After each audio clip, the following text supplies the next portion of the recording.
Olá pessoal, meu nome é Maria Eduarda e hoje vamos dar início aos nossos estudos de dilatação térmica dos sólidos. Eu tenho certeza que em alguns momentos da vida de vocês já se depararam com algumas situações inusitadas, como por exemplo, terem percebido o espaço entre as linhas dos trens, entre os trilhos, e se questionaram por que isso acontece. Ou ainda, ao observarem o solo, a assentação de piso, temos que o azulejo e entre eles os rejuntes, que é essa parte de branco, e de tempos em tempos é colocado ou um espaçamento ou então algum material que seja mais maleável, no caso silicone, que é um material mais flexível. Observamos ainda quando a mãe fala assim, olha, não coloca o vidro quente em cima da pia, senão ele vai trincar. Todos esses processos, incluindo quando vão viajar e vocês ficam com aquele receio de andarem em uma ponte com medo dela cair por causa das suas. Essa ponte vai cair? O que será que vai acontecer com essa ponte? Nossa, que incompetência desse engenheiro! Olha que construção mal feita! Muitas das vezes isso acontece. Em 2014, essa foto foi muito divulgada. Essas trincas colocaram em dúvida a condição de estrutura dessa ponte Rio-Niterói. A legenda afirmava se tratar de uma tragédia anunciada, dando a entender que seria uma falha na construção. O espaço mostrado na via é, na verdade, a chamada junta de dilatação, prevista no projeto original e que tem como objetivo acomodar o concreto quando ele se dilata ou se contrai segundo as variações da temperatura. Então, o que acontece tanto nos trilhos, tanto no vidro, tanto nas lajotas, nos pisos e ainda nas pontes e viadutos, é o processo de dilatação, que também é visto nos espaçamentos de blocos de concreto das ruas e nas avenidas. Além de sabermos que todas as substâncias, sejam elas sólidas, líquidas ou gasosas, dilatam-se. Nos nossos estudos, nós só vamos ver os sólidos, os líquidos e gasosos não vai ficar neste vídeo, fica por uma próxima oportunidade. E pode se quebrar quando colocamos uma água muito quente ou muito fria, pois as paredes internas se dilatam antes das externas. Mas pratos de vidro mais finos não se rompem tão facilmente, pois se aquecem todos de forma uniforme, que são os vidros Pirex que nós utilizamos para levar ao forno, geralmente. Então, nós percebemos isso ainda nos frascos de conserva. Quando nós não temos aquela habilidade de conseguir desrosquear, é só aquecer. O metal vai dilatar, ou seja, vai aumentar de tamanho. Mais para frente nós vamos entender melhor o que é esse processo de dilatação. E fica muito mais fácil nós conseguirmos desrosquear e abrir aquele pote de conserva. Na construção civil, esses processos são mais evidentes, porque as falhas que podem causar por não deixar essas juntas de dilatação, que muitas das vezes é resolvido com esse tipo de processo, ele traz estabilidade, não compromete a estrutura e traz segurança. Porque o corpo tem condições de conseguir se adaptar à temperatura, seja com o seu aumento ou com a sua contração. Muito se pensa que os engenheiros costumam trabalhar apenas com estruturas estáticas, mas na verdade não acontece isso. Até as rochas no ambiente sofrem com os processos da movimentação, tanto na agitação, tanto no processo de contração. As pontes ocorrem da mesma forma, todos os corpos estão em constante movimentação, principalmente os corpos sólidos. Mas o que é esse processo de dilatação? Por que isso ocorre? Antes de entendermos o que é a dilatação e como esse processo funciona, é preciso entendermos primeiro por que os corpos se dilatam. Eu trouxe uma imagem que vai ficar mais fácil para vocês entenderem. Aqui eu tenho um cubo com a aresta D1 e sujeito a uma altura inicial. Este D ele também representa a distância média entre as moléculas, certo? Então, quando este corpo está sujeito a uma temperatura mais elevada, consequentemente, a velocidade dos seus átomos e moléculas, que está representado por essas bolinhas nas extremidades, nos vértices, ela passa então a se movimentar rapidamente, ocorrendo então um aumento no afastamento médio, que é representado por essa figura ao lado, já tem um espaçamento entre essas moléculas e D2 é um pouco maior do que D1, o que causa um aumento na dimensão do corpo e, consequentemente, no seu volume. Isso nós chamamos de dilatação. Isso ocorre por causa da agitação das moléculas. Quando nós temos um corpo estático, elas estão paradas. Quando nós temos um aquecimento ou então um processo de resfriamento, também pode acontecer o processo contrário, nós temos a contração das moléculas, então elas vão ficar cada vez mais próximas, diminuindo as dimensões do nosso sólido. Assim como quando nós aumentamos a temperatura, consequentemente, nós aumentamos as dimensões do nosso sólido. Tudo bem até então, meninos? E todos os corpos se dilatam da mesma maneira? A resposta é não. A dilatação ela é proporcional ao aumento da temperatura, mas não é a mesma para diferentes materiais. O que eu quero dizer para vocês é o seguinte, que mesmo para uma variação de temperatura, a dilatação dos corpos não será a mesma para os diferentes materiais, pois cada um desses tem um coeficiente de dilatação. Mas o que é esse tal coeficiente de dilatação? Ele é representado pelas letras gregas alfa, beta e gama. Como assim, Maria Eduarda? As coisas começaram um pouco mais difíceis. O coeficiente de dilatação ele é dado por Celsius menos 1, elevado a menos 1, que é a unidade medida do coeficiente de dilatação, que geralmente é um número bem pequenininho. Nós temos vários tipos de dilatação. Como ele pode acontecer em todas as dimensões, nós temos...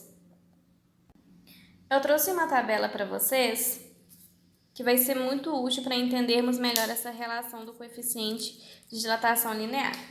Aqui nós temos os metais mais comuns: alumínio, cobre, ferro, vidro, chumbo, aço, ouro, zinco, platina e latão. Na engenharia civil, combina-se muito o ferro e o aço, justamente pelos seus coeficientes de dilatação linear serem iguais. Dessa forma, as ligas metálicas não vão se dilatar de maneiras diferentes, como é o caso de quando eu faço combinação do cobre e do alumínio. O alumínio ele tem um coeficiente de dilatação diferente do cobre. Consequentemente, um vai dilatar mais do que o outro, o que vai gerar danos à minha construção e instabilidade. Então, o engenheiro, quando vai construir ou elaborar um projeto, ele tem que ficar atento ao coeficiente de linear, porque ele vai determinar o quão resistente é o meu material e o quão dilatar ele vai. Tudo bem? A dilatação de um corpo ocorre em todas as suas dimensões. Nos corpos sólidos, a dilatação pode acontecer tanto linearmente, tanto volumetricamente, tanto superficialmente. A linear, nós falamos geralmente que ela ocorre em apenas uma direção, ou seja, apenas no comprimento. Mas não quer dizer que uma barra de ferro não tenha largura, ela tenha, mas sua dilatação às vezes é mais insignificante na sua largura, então nós consideramos apenas o comprimento. A dilatação volumétrica é o caso do exemplo do cubo que eu trouxe para vocês. Ela vai acontecer em todas as dimensões, largura, altura e profundidade. E a dilatação superficial ocorre muito em chapas metálicas, como a do sanduíche, lá nos trailers. Acontece em 2 dimensões. É como se a gente pensasse nos sólidos geométricos. Volumétrico, 3 dimensões. Dilatação superficialmente, apenas 2 dimensões. É como se a gente tentasse encontrar a área das nossas superfícies. Os coeficientes de dilatação estão associados diretamente à sua condição. Por exemplo, o alfa está associado a dilatação linear. O beta, a dilatação superficial. Gama, a dilatação volumétrica. E através disso, nós estabelecemos relações matemáticas para isso.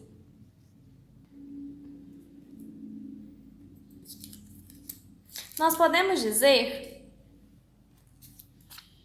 que beta, por acontecer em duas dimensões, é 2 vezes o coeficiente de dilatação linear do alfa. Consequentemente, de forma análoga, nós temos que gama é 3 vezes o coeficiente de dilatação linear, que corresponde às 3 dimensões do nosso sólido. Então, a partir disso, já temos todos os nossos subsídios para conseguir estabelecer uma equação capaz de determinar o quanto que o nosso sólido vai variar. Variação da temperatura. Na física, nós representamos variação por delta, que é esse triângulo. Delta T, que é a temperatura final menos a temperatura inicial. Temos também a variação do comprimento da minha barra, que é o que nós estamos interessados. ΔL, então, é L final menos L inicial. E precisamos também do comprimento inicial da nossa barra, porque quanto maior for o comprimento inicial dela, maior vai ser a sua dilatação. Temos também o nosso coeficiente de dilatação linear. Então, para sabermos o quanto que o meu sólido vai variar, nós precisamos apenas do comprimento inicial, do coeficiente de dilatação linear e da variação da temperatura. Então, aqui nós somos capazes de descobrir o quanto que a minha barra vai variar e, consequentemente, estipular o espaçamento necessário para ser deixado entre uma peça e outra dentro da minha construção civil. Quando tratamos de dilatação superficial, faremos esse processo em 2 dimensões. Analisaremos agora comprimento e largura. O processo é análogo. O diferencial agora é o nosso coeficiente de dilatação. O que antes era usado o nosso alfa, agora nós utilizaremos beta. Se nos for dado apenas alfa, basta lembrarmos da relação de que beta é 2 vezes o valor do alfa. Mas e o volumétrico? Como que funciona? O volumétrico, nós estamos falando de um corpo em 3 dimensões: largura, altura e comprimento. E através disso, nós podemos então verificar a alteração do volume de um corpo. Basta apenas o coeficiente de dilatação linear que você é capaz de descobrir quanto que o seu sólido irá dilatar. Bom, então a partir disso nós conseguimos estabelecer a seguinte relação. Para entendermos então a dilatação volumétrica, eu vou voltar na dilatação linear, onde nós encontramos essa equação. Nós estamos cientes de que essa variação do comprimento linear nada mais é do que o comprimento final menos o comprimento inicial. Então, o que eu fiz aqui? Só para ficar mais fácil a gente desenvolver a equação da dilatação volumétrica. Eu falei, então, eu substituí a nossa variação do comprimento linear por LF menos L inicial e copiei o restante da equação. Meu objetivo é encontrar o comprimento final da barra, que pode ser dado tanto por LF, tanto por L. Isolei. Aqui nós temos 2 comprimentos lineares iniciais, então coloquei eles em evidência. Essa equação ela pode também ser representada dessa forma, quando o meu interesse é encontrar o comprimento final da minha barra. Então, para conseguirmos estabelecer uma relação com a dilatação volumétrica, a partir disso eu fiz um desenho de um cubo. O cubo, como nós sabemos, ele apresenta todos os lados iguais. Então, para encontrarmos o volume deste cubo, nada mais é do que levar suas arestas ao cubo.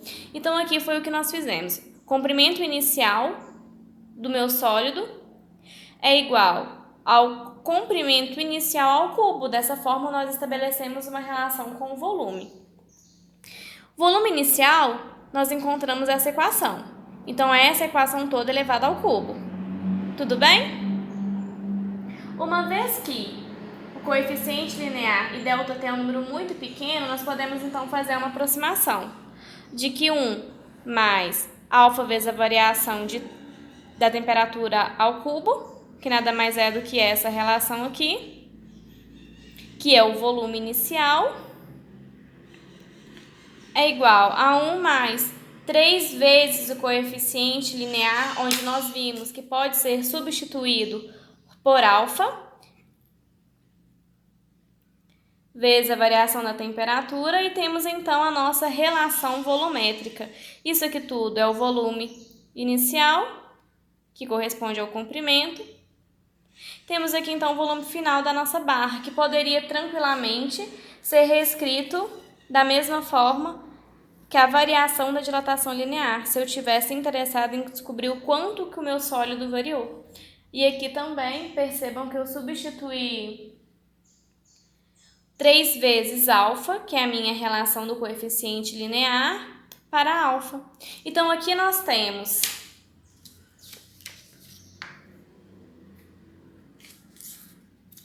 dilatação linear, superficial, volumétrica. Temos também a relação de proporção, onde gama representa 3 vezes alfa e beta representa 2 vezes alfa.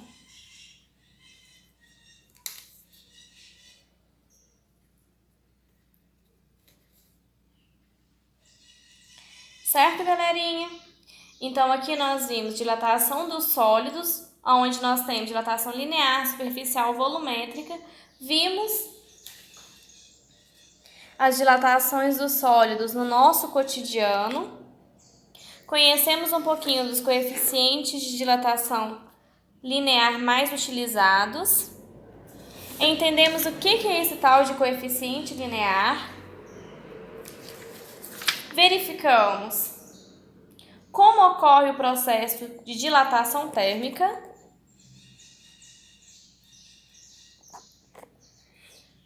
E explicamos os motivos daquelas trincas nas pontes, o que quer dizer que ela não vai cair, não por aquelas trincas pelo menos, certo? Se vocês tiverem interesse em dilatação dos líquidos, deixe like e comente aqui na caixa de comentários se vocês tiverem alguma dúvida. Valeu, galera!